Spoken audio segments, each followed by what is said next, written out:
Good evening, everyone. I'm Dr. Esty Hess. And I'm Dr. Ann Kirsch. And we're back with our wonderful podcast, On and Off the Spectrum podcast, with a phenomenal guest tonight. Yes, it's very exciting. We have, and I want to make sure, is it Dr. Madeline or, yes, okay, so it's Dr. Madeline Wolf. And you have a remarkable story. Dr. Wolf is a psychotherapist, but she got there, I would say, the hard way.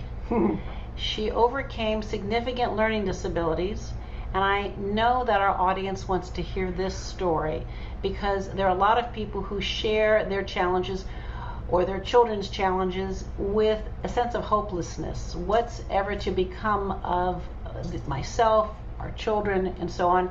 And I think that you present not as a false hope, but just the opposite, a very real hope. And we would like to hear how this unfolded for yourself, and please, your story. Yes, let us know. So I'm going to start with a piece that I wrote in a memoir book, and it's called The Scene I Dread. Nothing could be worse than being called on to read or answer a question in school, or actually anywhere. As I write, I already feel the anxiety building. Will I know the answer? Will I sound stupid? Will I stutter? I am the self that had to survive in the midst of all this fear and anxiety, the self that had to be funny and charming so as not to be found out. Feeling stupid comes from not being able to read well or focus, a family thing that had been handed down for generations.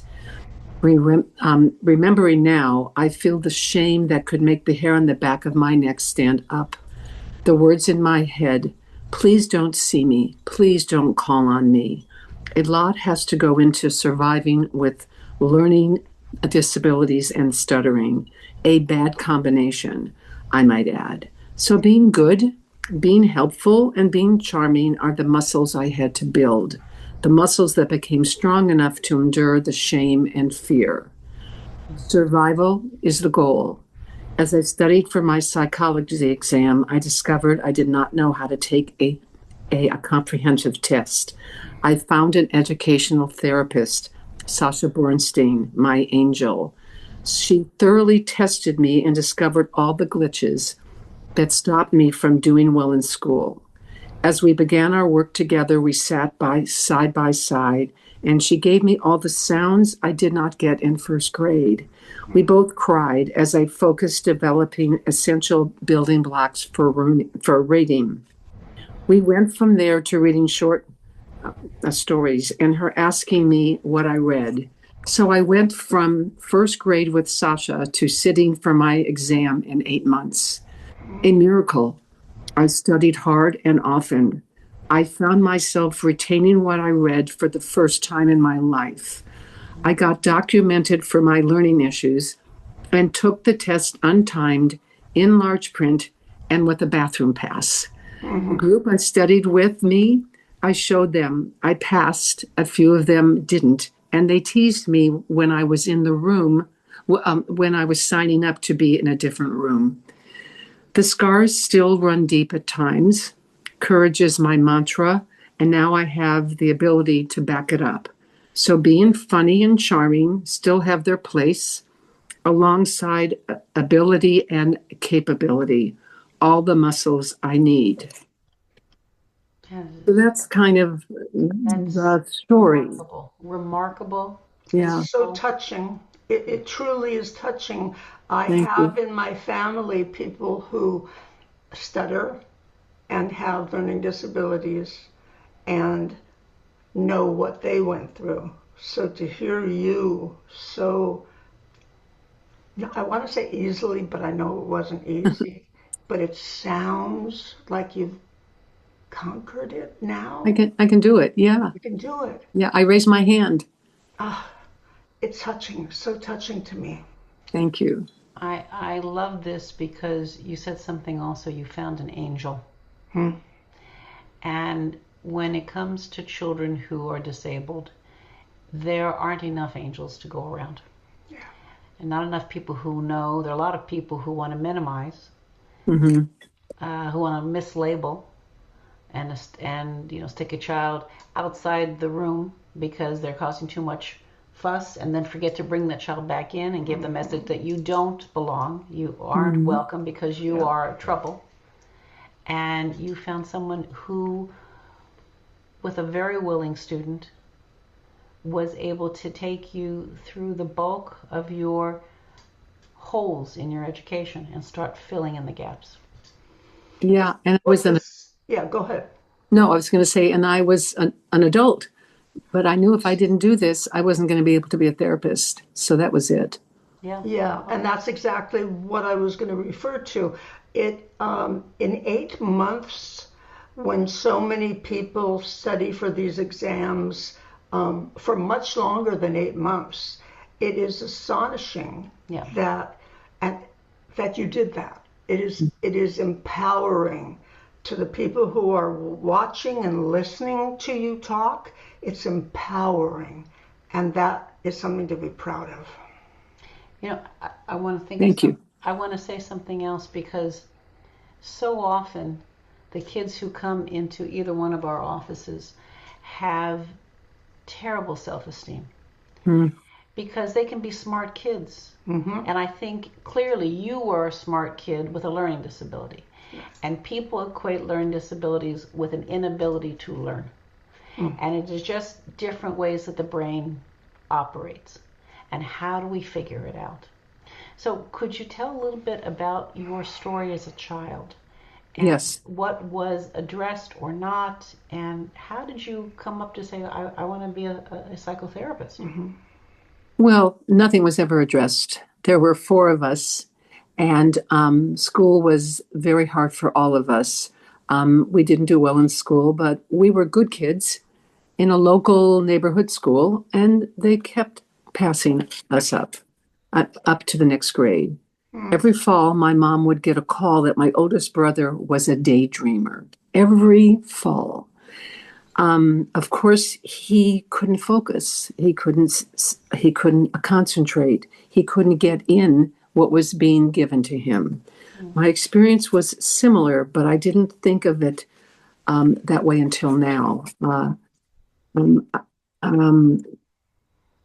I stuttered, and that was also very hard because the anxiety of not feeling smart and stuttering could actually throw you over on the ground. There was so much anxiety. I remember when the day I got my SAT scores, that they were so bad, I took them in the guest bathroom, tore them up, and put them down the toilet, and never mentioned them to my parents. It wasn't in the day where you got a tutor or a class to get you ready for the SATs. So tests were my nemesis. It was so hard. So I felt shame and embarrassment and always found ways to cover it up. And I was clever and witty and shaking inside. When I got to college, I sat in the front row and had many sessions with every teacher so they could know me and understand that this was not easy for me. Not that there was a learning problem, just that it wasn't easy. In my early 30s, I went back to become a therapist. I took only 2 or 3 courses at a time. I had children that needed me, and I had to do it on my own time schedule. So I found the school that would allow me to do that. I found the educational therapist and worked she said to me the first time I met her after she tested me, she said, Madeline, how did you get out of college? She said, no, don't tell me. I know how you got out. You worked harder than anyone and only got C's. And she was right. I worked really hard.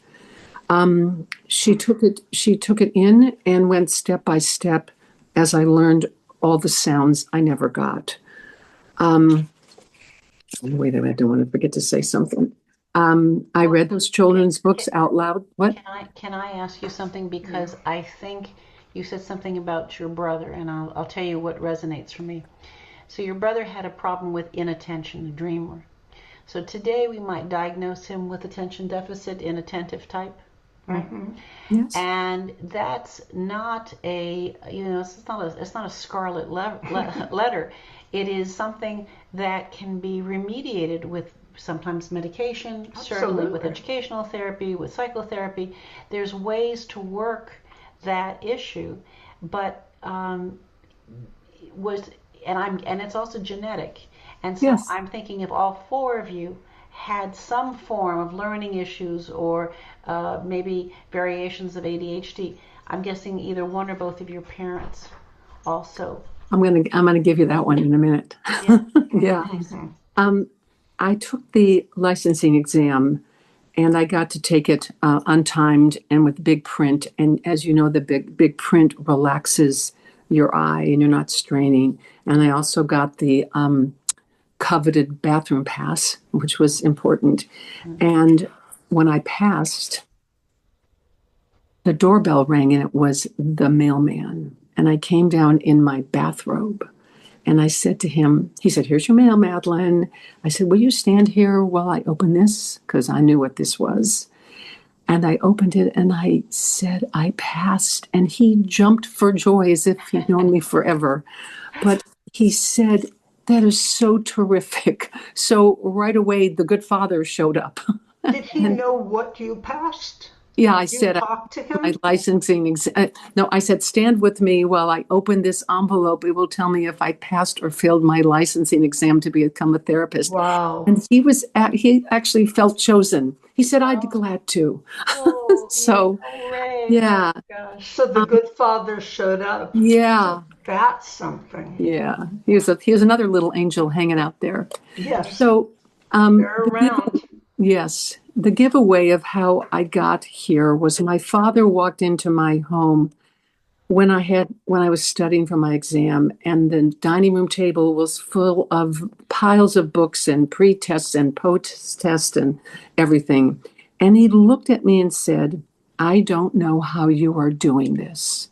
The worst thing that you can give me is a book."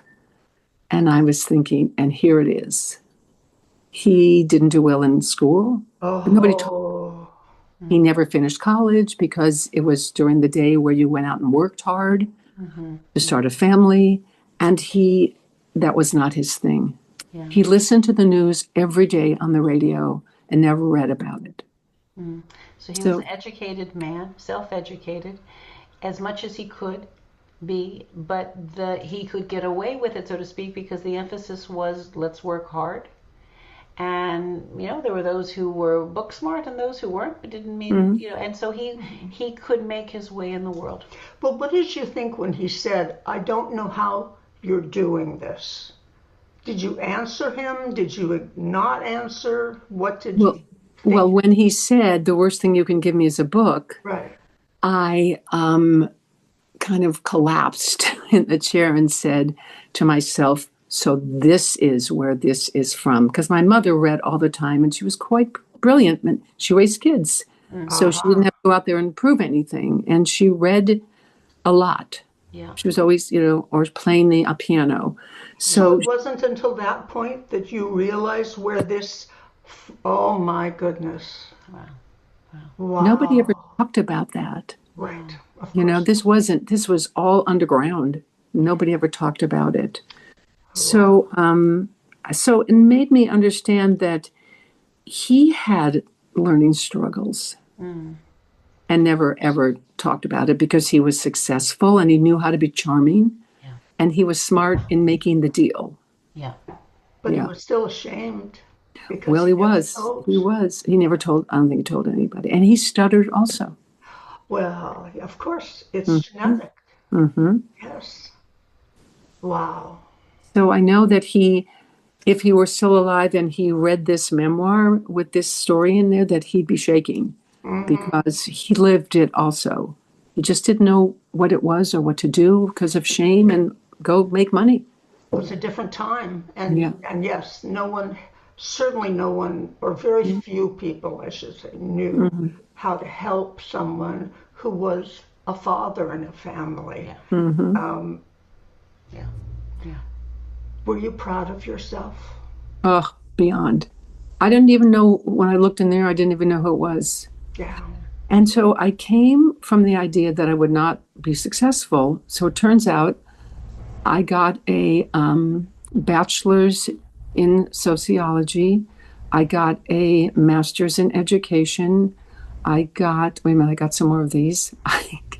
I went back to school and I got a degree in psychology and I passed the exam. So I walk pretty tall these days. As you should. Yeah. What made you decide not only to go to all these years of university study, but that you wanted to go into this helping profession? I think I was always a therapist as a teenager with my friends, and somehow I was a good listener. But I just knew that's where I belonged. My father said to me I should become a teacher because that you can have that to fall back on, like his sister had her own pushki, her own money, and I want you to be able to have that as well. So I bought the ticket and went and got a master's, and knowingly that I really didn't want to do it. But it took me to come of age a bit to realize that I was going to do it. And I was running a business with a friend of mine, and she said she wanted to go one way, and I said, so I'm going to go back to school.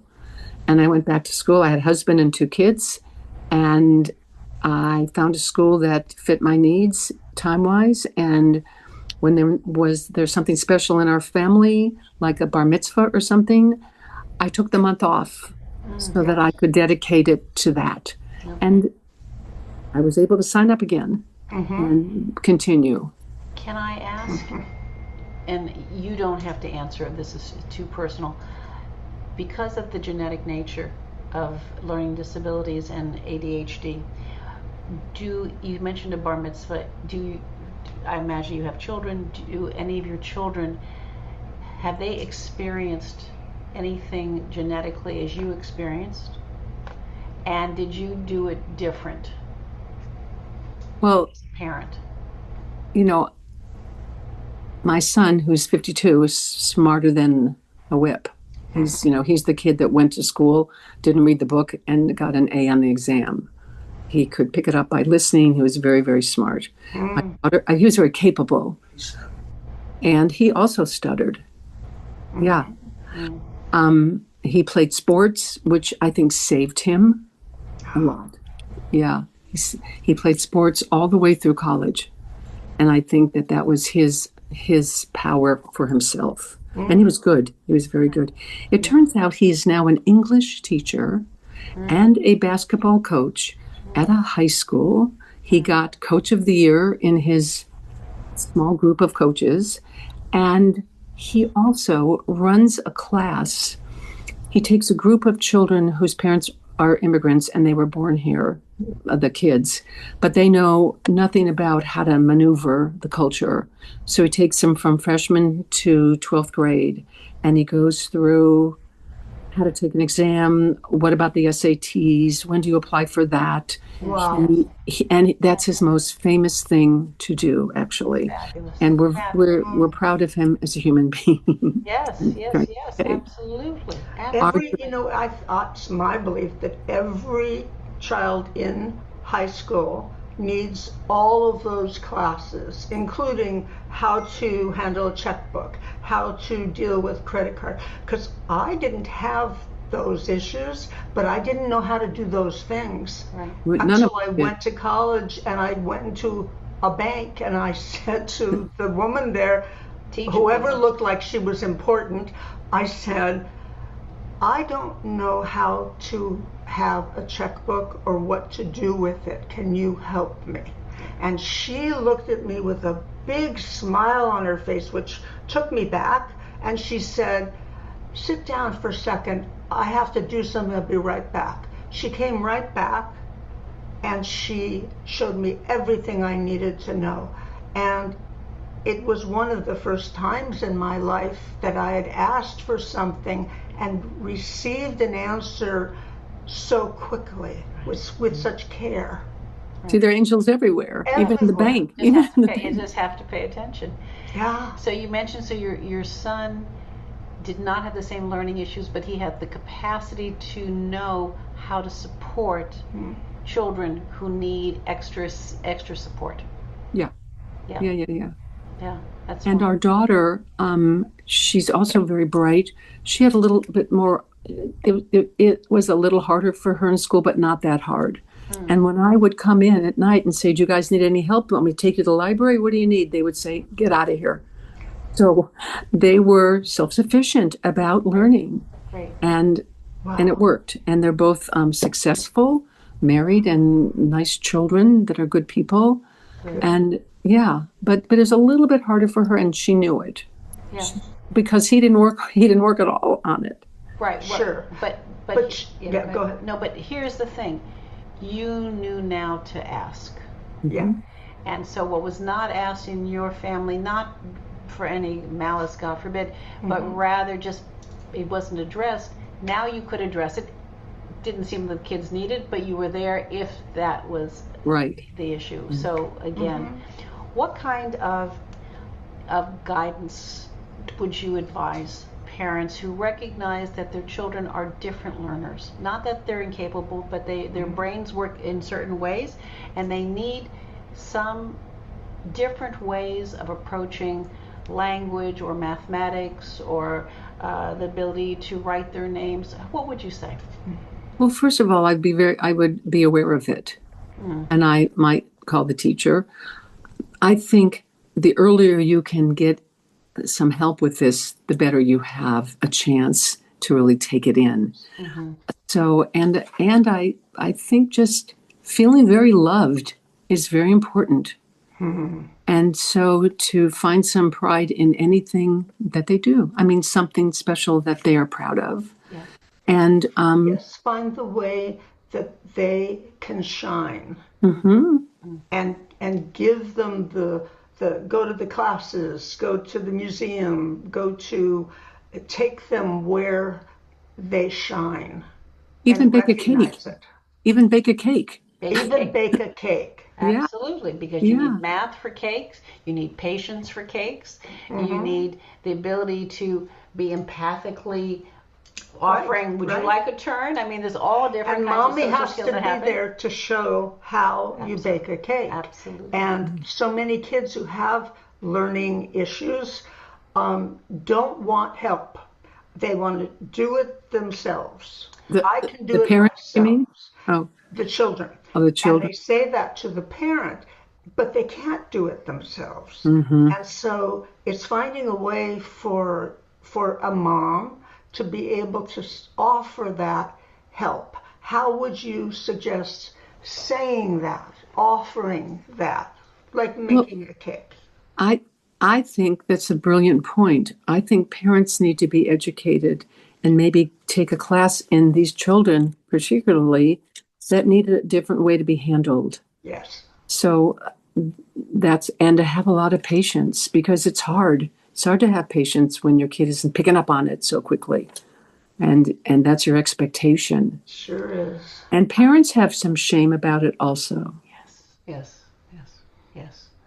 I want to, we only have a couple more minutes to share, but I wanted to address two things that I think make it even more difficult for children to learn, particularly if there are learning issues.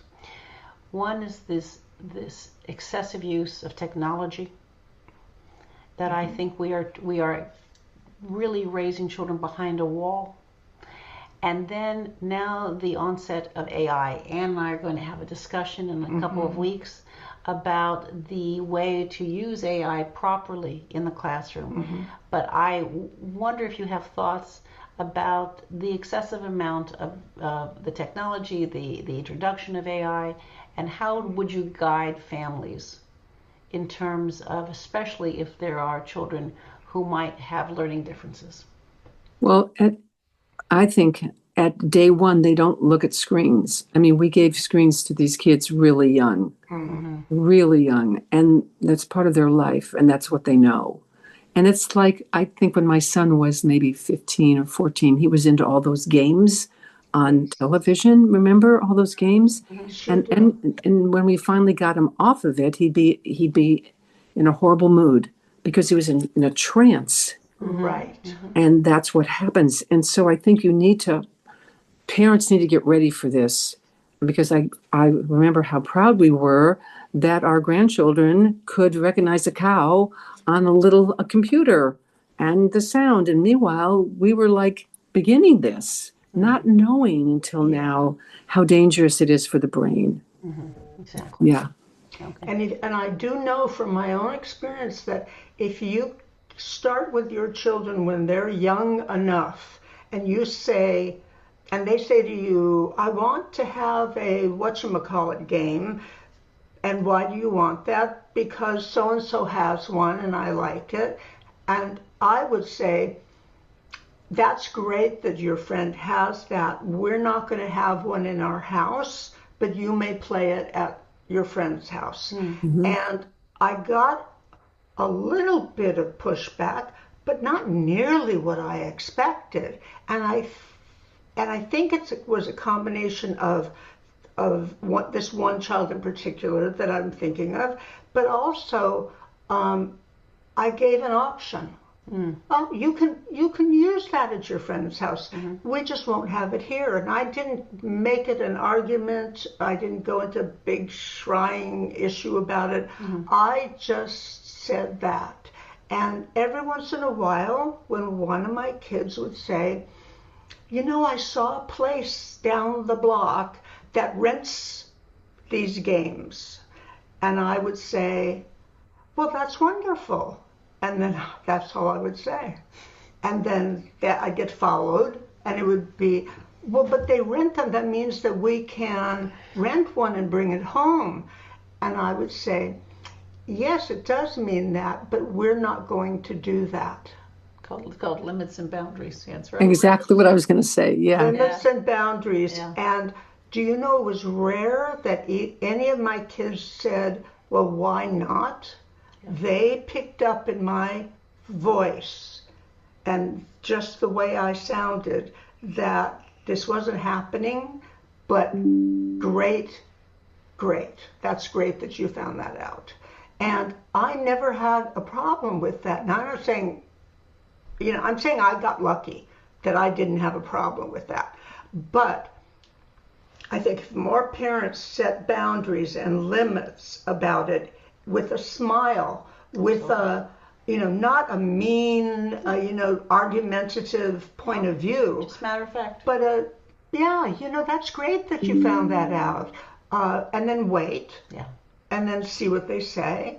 Parents might find out that every kid is not going to argue about what they want. Yeah. They're just not. They're not all the same. And you have to be able to bear their disappointment and tears and exhaustion. There you are. And exhausting you. Exactly. They'll follow you around until you're blue in the face. Yes. So You're you very smart. A very smart therapist. This is exactly what we talk to. I love the fact that we're ending with acknowledging that you are a very smart therapist. Yes. Thank and you. you were a very devoted student to knowing that you could move yourself further in life. I think this has been an incredible message of positive hope as well as how to. And so, Dr. Wolf, thank you, Madeline. Thank you, ladies. It's been really such an incredible pleasure and honor to have you with us tonight. And I think our readers will absolutely, and our viewers will absolutely take away such important messages from tonight's show. And what I hope is for the people who are watching and listening to what we've been talking about, that if they have questions, that they can contact us and we will send the questions on to you. We want to be a group, the three of us, that works with the community, that helps people to understand what we're talking about and be able to put it into action as they go through their lives. Exactly. It'd be my pleasure. Thank you. Thank you. Thank you so much. So I'm Dr. S.D. Hess, And I'm Dr. Ann Kirsch. and this has been another episode of On and Off the Spectrum podcast. Yes. If indeed you saw something you liked and I can't see why you wouldn't. You're right. That please follow us, subscribe to the podcast, tell your friends, and if you think that you would be a good guest for this podcast, please do reach out. And again, just be safe, be well, and take the message of our wonderful guest, Dr. Madeline Wolf. Right. Just persevere, one step forward every day. Yes. All right. Absolutely. Thank you. Thank you again, Madeline. Bye-bye. Thank you. Please. My pleasure. Good Bye. night. Thank you. Good Good night. night. Bye-bye.